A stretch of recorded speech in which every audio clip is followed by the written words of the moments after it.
Hello student, welcome to prime motivation academy. मैं आपकी Srivastava ma'am आपके लिए पढ़ाऊंगी हिंदी। ठीक है, वैसे मुझे इंट्रोडक्शन की ज़रूरत नहीं है, आप मुझे जानते हैं, मैं आपको जानती हूँ। ठीक है, 6th क्लास की हिंदी पढ़ाएंगे आज, फर्स्ट चैप्टर। पर फर्स्ट चैप्टर पढ़ने से पहले मैं सोच रही हूँ कि आपसे पूछूँ कि हिंदी के बारे में आप जानते कितना हो। ठीक है, पता है ना आपको, हिंदी मतलब क ख ग आ न से ज्ञानी तक की हिंदी हो गई। पर इसके बीच में क्या है, आधे स्वर अक्षर हैं, आ से लेकर आ तक स्वर अक्षर, ये आपको पता है, और आधे व्यंजन अक्षर हैं। तो जो स्वर अक्षर हैं उनकी होती है मात्राएं।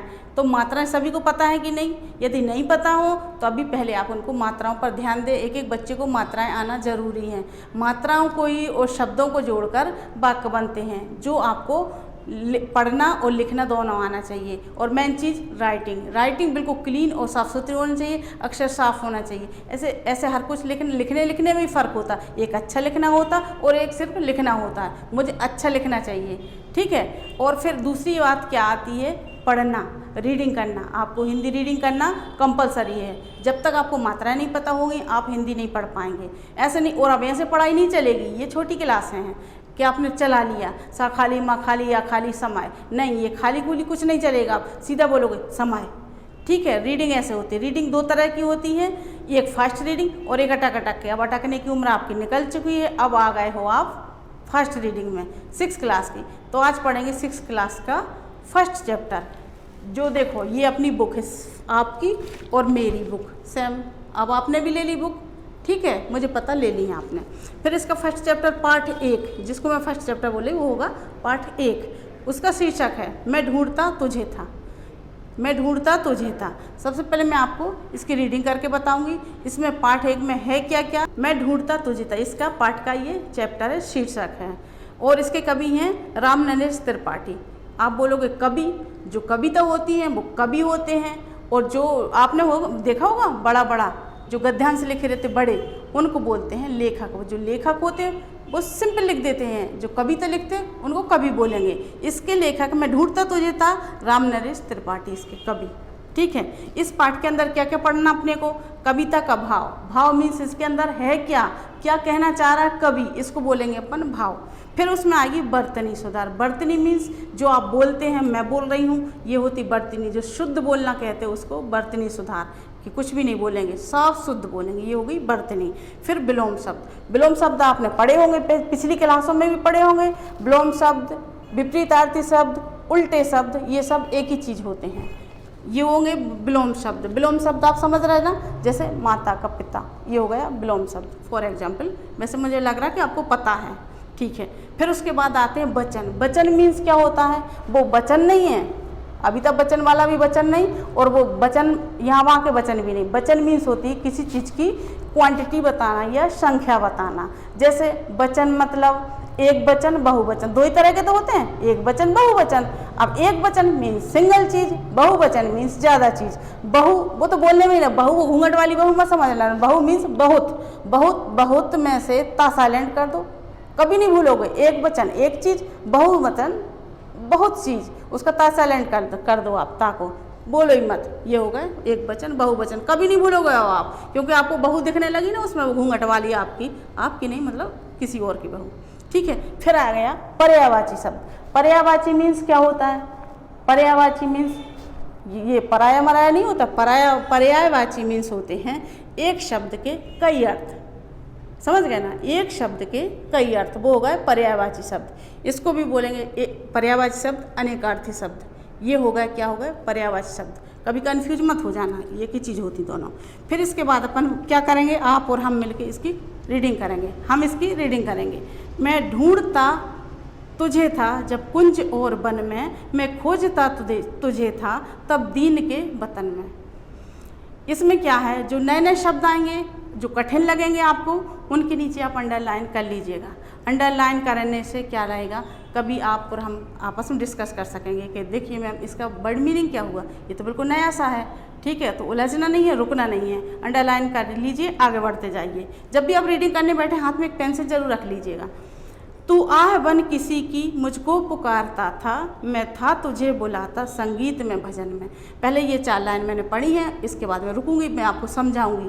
पढ़ने को तो पूरा पढ़ देंगे, पर ये हो क्या रहा है, कवि बोल रहा है किसके बारे में? ईश्वर के बारे में। मैं मीन्स कवि और तू मीन्स ईश्वर। इस कविता का पूरा ही सार ये है, एक कवि की भावनाएं हैं जो ईश्वर के प्रति वो उजागर कर रहा है। ठीक है। मेरे लिए खड़ा था दुखियों के द्वार पर तू, मैं बाट जोता था किसी चमन में, बनकर किसी के आंसू मेरे लिए बहा तू, आंखें लगी थी मेरी तब मान और धन में। बाजे बजा बजा कर मैं था तुझे रिझाता, तब तू लगा हुआ था पतितों के संगठन में। मैं था विरक्त जग से इसकी अनित्यता पर, उत्थान भर रहा था तब तू किसी पतन में। बेबस दुखी जनों के तू बीच में खड़ा था, मैं स्वर्ग देखता था झुकता कहाँ चरण में। ठीक है, इतनी अभी हमने रीडिंग कर ली। अब इसमें कुछ नए नए वर्ड आए हैं, जैसे कुंज। कुंज का मतलब क्या हुआ? कुंज का मतलब होता है बगीचा। ठीक है, हाँ बगीचा। कुंज और वन में मतलब भगवान को कहाँ ढूंढ रहे थे वो?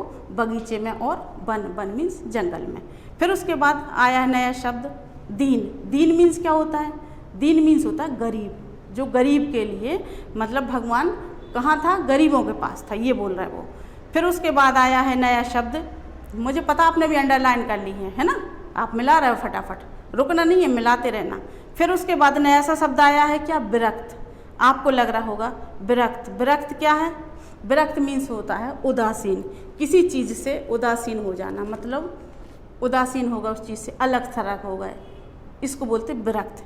फिर नया शब्द क्या है? अनित्यता। अनित्यता मीन्स होता है किसी चीज़ का नियम नहीं होता ना, जो अनित्यता पर चलते रहते, वो हो गया इसका नया शब्द अनित्यता। बेबस। बेबस मीन्स जो बेबस होते, लाचार लोग रहते, जिनका कोई नहीं होता, वो हो गए बेबस लोग। दुखी। दुखी भी, दुखी तो समझते हो, जब आप पिट जाते हो, ठुक जाते हो तो दुखी हो जाते ना, वो हो गया दुखी। ठीक है। स्वर्ग सब समझते हो। स्वर्ग का बताऊं? स्वर्ग मीन्स होता स्वर्ग, वो स्वर्ग ऊपर। आपने पढ़ा होगा, आपके घर भी कई कार्ड आते होंगे, सुने होंगे, ये रिश्तेदार स्वर्गवासी हो गए, वही होता स्वर्ग। पर अभी अपने को स्वर्गवासी की कोई ज़रूरत नहीं है, पढ़ रहे हैं, सोच रहे हैं। ये आपके हो गए। चरण के भी दो शब्द, दो अर्थ होते हैं। चरण शब्द आपने देखा है, एक चरण मीन्स होता है चरण, जो आपके चरण अभी स्कूल में नहीं पढ़ रहे हैं वो चरण। चरण मीन्स पैर भी होता है। दूसरा चरण एक चीज़ का चरण भी होता है, जैसे काल, भाग, ये चरण होता है। ठीक है, इतना आधा पाठ अपन ने चैप्टर आधा इसकी रीडिंग कर ली है। इसके वर्ड मीनिंग, जो टफ वर्ड मीनिंग आए थे वो समझ लिए हैं। इसके बाद आधा चैप्टर फिर से रीड करेंगे और वो अपन आगे से इसके आगे हम पढ़ेंगे। फिर तूने दिए अनेकों अवसर न मिल सका मैं, तू कर्म में मगन था मैं व्यस्त था कथन में। कौन था कर्म में मगन? कर्म कौन करता है? ईश्वर। और मगन कौन रहता है? यहाँ वहाँ व्यस्त, यहाँ वहाँ कौन रहता है? ये इंसान रहता है, इंसान के काम है। ईश्वर की तरफ ध्यान उसका कम रहता है, पर जब कोई कठिनाई पड़ती तभी वो ईश्वर को पुकारता है। कैसे तुझे मिलूँगा जब भीड़ इस कदर है, हैरान होके भगवान आया हूँ मैं शरण में। तू रूप है किरण में, सौंदर्य है सुमन में, तू प्राण है पवन में, विस्तार है गगन में। हे दीन बंधु ऐसी प्रतिभा प्रदान कर तू, देखूं तुझे दरगों में, मन में तथा वचन में। कठिनाइयों दुखों का इतिहास ही सुयस है, मुझको समर्थ कर तू बस कष्ट के सहन में। दुख में न हार मानूं, सुख में तुझे न भूलूं, ऐसा प्रभाव भर दे मेरे अधीर मन में। अब देखो, इसमें भी आपने अंडरलाइन कर ली होंगी, कर रहे हो अंडरलाइन, क्योंकि इसमें भी बहुत सारे हैं। आपको पता है, अंडरलाइन करके मैम से पूछो कि पता नहीं मैम को पता है कि नहीं पता, इसलिए आप तो बिल्कुल करते ही रहना, पीछे ही पड़े रहना। जब भी कुछ नया रीडिंग करो, लाइन खींचो, अंडरलाइन कर लो, फिर पूछो मुझसे, मैं बताऊंगी आपको कैसे। तो कांटेक्ट होगा अपना, होगा वो कैसे होगा बता दूंगी आपको नेक्स्ट वीडियो में। पर है ना, आप अंडरलाइन करना मत छोड़ना, वो पढ़ना भी मत छोड़ना, नहीं तो वीडियो देखो बंद करा और रख दी। इसके लिए नहीं है इतनी मेहनत हो रही है, आपको पढ़ाना है, मुझे हर हाल में पढ़ाना है और हमें पढ़ना है। ठीक है, अब देखो आगे बढ़ते पढ़ाई से। इसमें कितने शब्द आ गए? ये व्यस्त। व्यस्त का मतलब समझते हो? जैसे अभी आप पढ़ने में व्यस्त हो, व्यस्त मीन्स होता है किसी चीज़ में अपन लगे रहना, बिल्कुल फ्री नहीं रहना, ये व्यस्त है। फिर इसमें लिखा है, अगला शब्द आया है शरण में। शरण मीन्स समझ गए? किसी चीज़ के शरण में। जब आपको कुछ हो जाता है, कहीं स्कूल के प्लेग्राउंड में गिर गया कुछ, किसके शरण में आते? टीचर के शरण में आते हो। अभी आप किसकी शरण में हो? माँ बाप की शरण में हो। शरण मीन्स होता है किसी के पास रहना, सहारे में रहना किसी के, ये हो गया शरण में। और फिर देखो नए नए शब्द आए किरण में। किरण मीन्स समझते? अरे किरण वो पटेल, किरण पटेल या आपके आजू बाजू की पटेल किरण, कोई की बात नहीं हो रही है।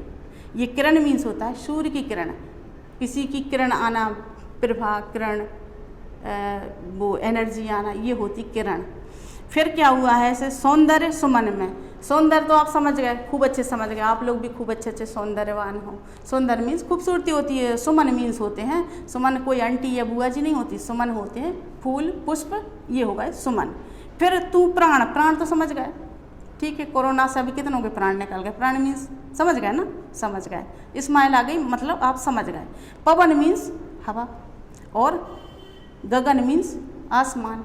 देखो नेक्स्ट वर्ड देखो आप, नीचे और आए हैं, ये आया है श्रेयस। श्रेयस मीन्स क्या होता है, किसी चीज़ की प्रसिद्धि, जैसे आप हो टॉपर बन जाओ, अच्छी अच्छी रैंक लग जाए तो आपका हो गई प्रसिद्धि, ये हो गया श्रेयस। अभी आपने बहुत सारे लोगों गरीबों की मदद की होगी, ये कोरोना काल में परेशान, लॉकडाउन में किसी घर खाने पीने नहीं है, तो हो गए ना आप प्रसिद्ध, किसी ने किसी के साथ किया होगा श्रेयस, अच्छा काम श्रेयस होता है, ठीक है। फिर उसके बाद है समर्थ। समर्थ मीन्स क्या होता है, योग्य या लायक, जो समर्थ होंगे हेल्प करने के लिए उन्होंने ही किया होगा, अब जिसके पास खुद नहीं है वो क्या मदद करेगा, ये समर्थ मीन्स भी वही होता है, जो लायक होता है वही समर्थ कहलाता है। फिर उसके बाद है अधीर। अधीर मीन्स भी बिल्कुल नया शब्द है आपके लिए, तो अधीर मीन्स क्या हो गया, अधीर मीन्स होता है व्याकुल, जैसे आप और हम मिलने के लिए कितने अधीर हैं, आप और हम पढ़ने के लिए अधीर हैं, बस ये अधीर शब्द हो गए। तो बस आज हो गए इसके, हमने पढ़ लिए, रीडिंग कर ली, और इसके जो कठिन कठिन शब्द थे इनके लिए समझ लिया, मतलब अपने वर्ड मीनिंग भी तैयार हो गए। अब इसके बाद हम पढ़ेंगे एक्सरसाइज पे आ जाएंगे, रीडिंग और शब्दार्थ तैयार हो चुके हैं।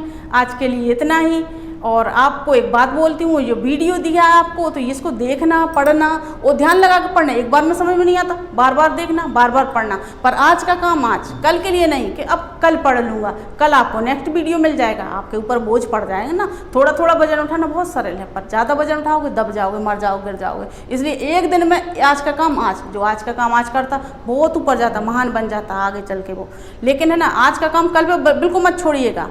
और आज आपको करना क्या है, पूरा याद करना है इसको, जैसे मैंने पढ़ के बताया आपको पढ़ना है और याद करना, और 1 page writing daily, 1 page writing बिल्कुल सुधारना है।